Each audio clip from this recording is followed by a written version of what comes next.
Hello everyone, स्वागत है आपका अपने ही YouTube channel be English champion में। आज की हमारी शॉर्ट स्टोरी एक मोरल स्टोरी है और काफ़ी प्यारी स्टोरी है जिसको पढ़कर आपको काफ़ी कुछ सीखने को मिलेगा। और इस स्टोरी में हमेशा की तरह मैं हर एक वर्ड का हिंदी ट्रांसलेशन और इसका करेक्ट प्रोनाउंसिएशन आपको बताऊंगा और हर एक सेंटेंस का जो ग्रामर का पार्ट है उसको बिल्कुल डिटेल में डिस्कस करेंगे। और इसमें आपको कुछ इंग्लिश के न्यू वर्ड मीनिंग्स देखने को मिल सकते हैं जो आपको इंग्लिश सीखने में काफ़ी हेल्पफुल हो सकते हैं।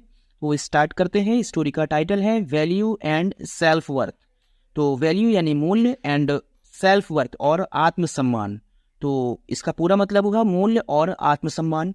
अब किस तरह से ये टाइटल इस स्टोरी से रिलेट करता है ये जानने के लिए मेरी आपसे रिक्वेस्ट है कि आप वीडियो को पूरा देखें जिससे कि आपको अच्छे से ये स्टोरी समझ में आए। तो शुरू करते हैं। At a workshop for students, a motivational speaker begins his speech by showing a $20 note. तो इस सेंटेंस का क्या मतलब है देखते हैं। एट यानी में, या एट का मतलब पर या फिर में मीनिंग होता है और ये एक प्रेपोजिशन है जो कि प्रेपोजिशन ऑफ प्लेस यानी स्थान के लिए यूज़ की जाती है।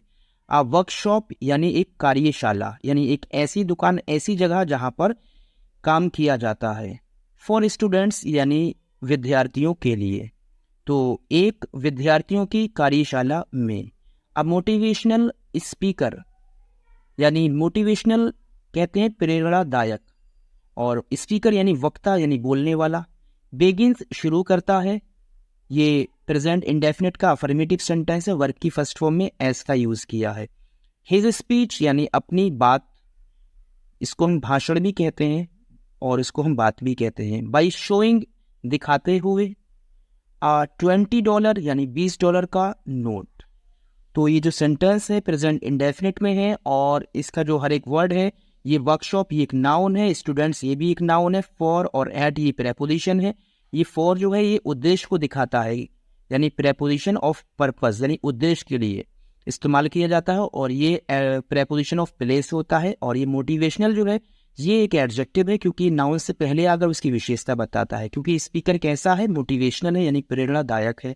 बेगिन शुरू करता है, ये एक वर्ब है जो कि काम के होने को दिखाती है। हिज स्पीच यानी अपनी बात को या अपने भाषण को। बाई शोइंग दिखाते हुए। $20 नोट एक $20 का नोट। तो एक स्टूडेंट्स की कार्यशाला में एक प्रेरणादायक स्पीकर एक $20 का नोट दिखाते हुए अपनी बात को शुरू करता है। He ask who wants this $20 है 20 नोट यानी हु, ही वह, आस्क यानी कहता है यानी पूछता है। तो ये भी वर्ब की फर्स्ट फॉर्म है। क्या पूछता है? हु यानी कौन।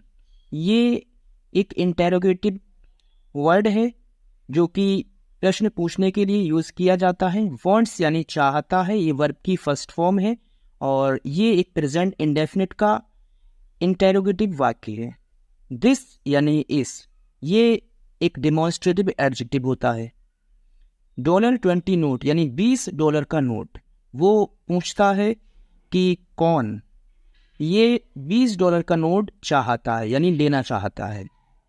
यानी एक स्टूडेंट की कार्यशाला में एक मोटिवेशनल स्पीकर एक $20 का नोट दिखाते हुए अपनी बात को शुरू करता है। वो पूछता है कि ये $20 का नोट कौन लेना चाहता है। आगे देखते हैं।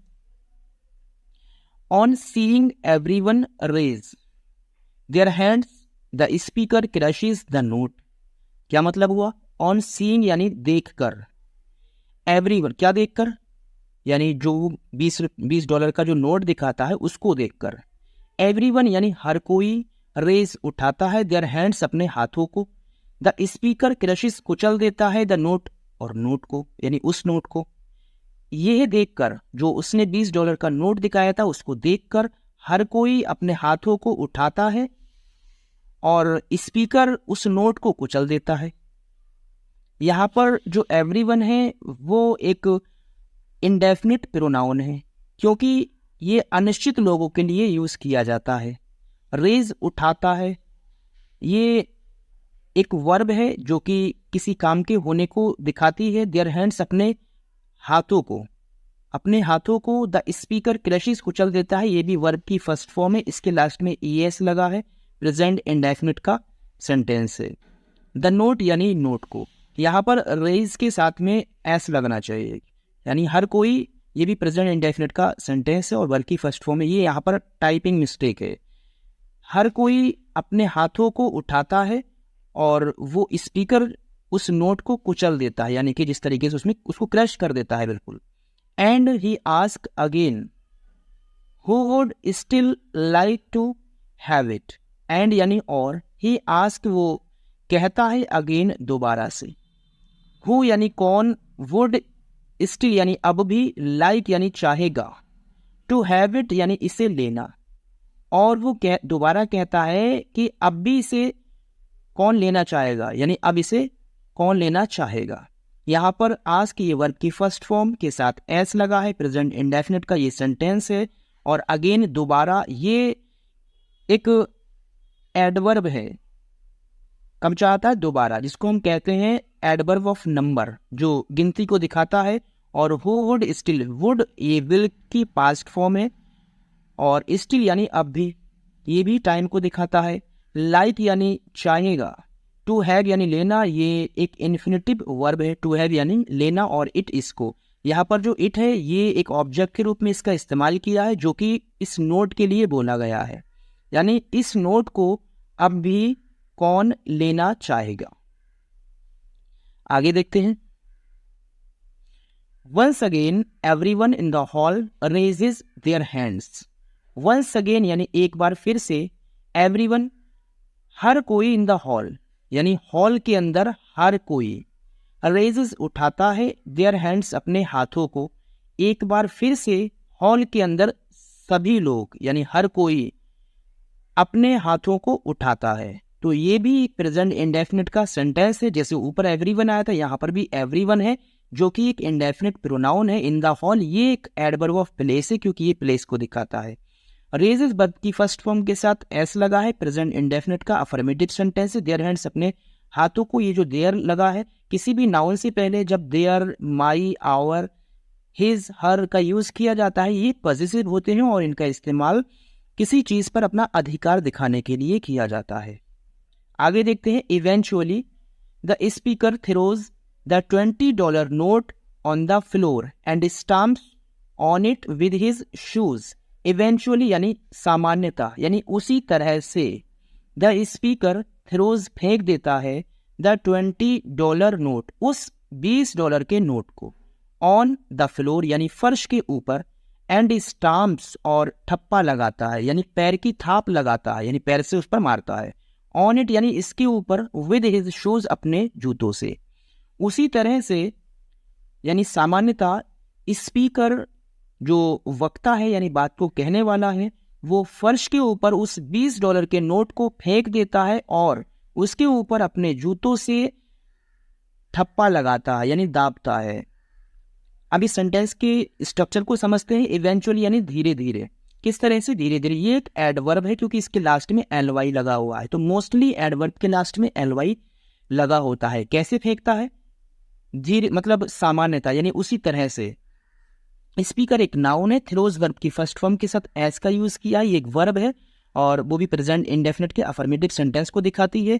द $20 नोट यानी $20 का नोट, ऑन द फ्लोर फर्श के ऊपर, ऑन एक प्रेपोजिशन है जो किसी नाउन से पहले यूज होती है और वो उस नाउन का संबंध दूसरी नाउन से दिखाती है, क्योंकि फर्श पर किसको फेंका है, $20 के नोट को, तो नोट का संबंध फर्श से है और किसके जरिए है, ऑन के जरिए। एंड स्टैम्प्स ये भी वर्ब की फर्स्ट फॉर्म के साथ एस लगा है, प्रेजेंट इंडेफिनिट का सेंटेंस है। ऑन इट, इसके ऊपर, ये जो इट है ये नोट के लिए बोला गया है और यहाँ पर ऑब्जेक्ट के रूप में इस्तेमाल किया है। विद हिज शूज अपने जूतों से, ये विद जो है ये भी एक प्रेपोजिशन है।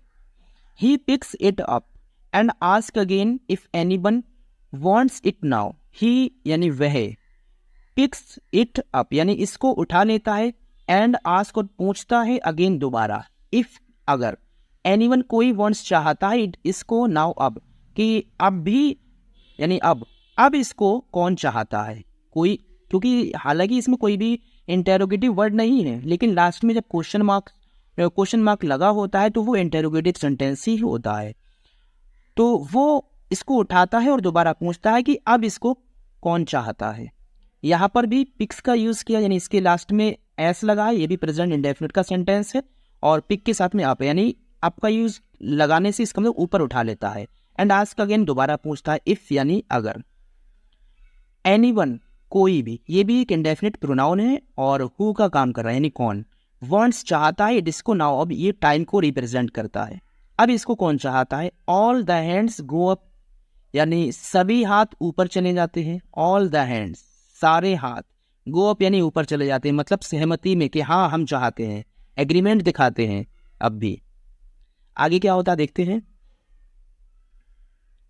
He concludes by saying no matter what he does to the note, it is still desirable as there is no decrease in its value. He यानी वह, concludes यानी बात को खत्म करता है, यानी अपनी बात का अंत करता है, by saying कहते हुए या कहकर।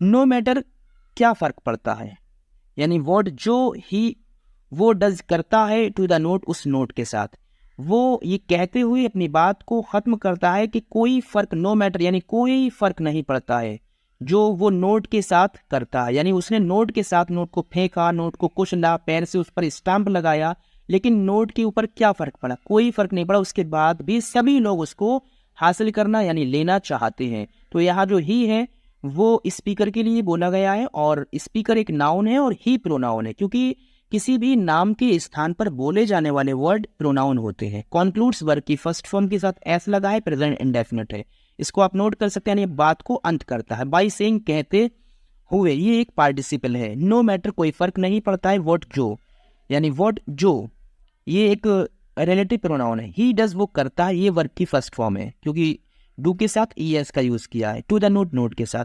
इट इज ये है, स्टिल अब भी, डिजायरेबल यानी जरूरत, एज क्योंकि, देयर इज है, नो डिक्रीज कोई कमी नहीं, इन यानी में, इट्स वैल्यू इसके मूल्य।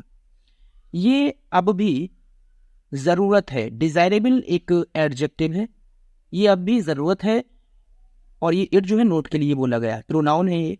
एज क्योंकि, देयर इज है, ये जो देयर है ये एक इंट्रोडक्टरी सब्जेक्ट है, इसका कोई भी मीनिंग हम यहाँ नहीं पढ़ेंगे, और इसका यूज जब भी सब्जेक्ट के रूप में करते हैं तो इसका कोई मीनिंग नहीं पढ़ा जाता है।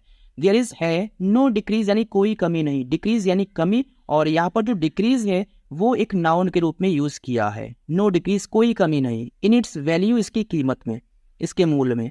हालांकि उसने नोट के साथ जो कुछ किया करता है वो, उससे कोई फर्क नहीं पड़ता है, अब भी ये जरूरत है क्योंकि इसके मूल्य में कोई कमी नहीं है। तो मोरल, यानी इस स्टोरी से, ये बहुत ही शॉर्ट स्टोरी थी, इससे आपको क्या मोरल मिलता है। नो मैटर क्या फर्क पड़ता है, हाउ डिफिकल्ट कितनी मुश्किल, लाइफ सरकमस्टेंसेज यानी जीवन की परिस्थितियां, सरकमस्टेंसेज का मतलब होता है परिस्थितियां, इस वर्ड को आप नोट कर सकते हैं। गेट यानी हो जाती हैं, इससे क्या फर्क पड़ता है कि जीवन की जो परिस्थितियां हैं वो कितनी मुश्किल भरी या कितनी कठिन हो जाती हैं। हाउ की बात, जब कोई एडजेक्टिव आता है तो उसका मीनिंग कैसे ना पढ़ के कितना पढ़ते हैं। वी शुड, हमें चाहिए, नेवर कभी नहीं, लॉस यानी खोना, आवर सेल्फ कॉन्फिडेंस आत्मविश्वास, हमें कभी अपने आत्मविश्वास को नहीं खोना चाहिए। तो वो यहाँ पर इससे जो मोरल मिलता है वो ये है कि इससे कोई फर्क नहीं पड़ता है कि जो जीवन की परिस्थितियां हैं वो कितनी मुश्किल हो जाती हैं, हर मुश्किल में हमें अपने जो सेल्फ कॉन्फिडेंस यानी आत्मविश्वास है उसको कभी नहीं खोना चाहिए। यानी अगर हमारा सेल्फ कॉन्फिडेंस बना रहेगा तो हम बड़ी से बड़ी मुश्किल का बिल्कुल ईजिली फेस करके उसको ओवरकम कर सकते हैं। आवर वर्थ यानी हमारी योग्यता, शुड यानी चाहिए, नेवर कभी नहीं, बी इम्पैक्टेड यानी प्रभावित होना, बाई यानी से या द्वारा, द हार्डशिप्स यानी मुश्किलें यानी कठिनाइयां इन लाइफ जीवन में, हमारी जो योग्यता है, हमारा जो आत्मसम्मान है वो जीवन में कठिनाइयों के द्वारा कभी भी प्रभावित नहीं होना चाहिए। तो बिल्कुल सही बात है, यहाँ पर जो शुड के साथ में बी और वर्ब की थर्ड फॉर्म का यूज किया है। तो शुड एक मॉडल वर्ब है, जैसे modal verb can, could, should, would, may, might, ये मॉडल वर्ब्स होती हैं, और जब इनको पैसिव में बनाया जाता है तो ये अपने साथ बी के साथ वर्ब की थर्ड फॉर्म लेती हैं। तो हमारी योग्यता को जीवन में मतलब कठिनाई के द्वारा कभी भी प्रभावित नहीं होना चाहिए। तो गाइस, अगर आपको ये वीडियो अच्छी लगी हो तो प्लीज़ लाइक और शेयर ज़रूर करें और कमेंट करके अपनी राय ज़रूर दें। Thank you for watching the video.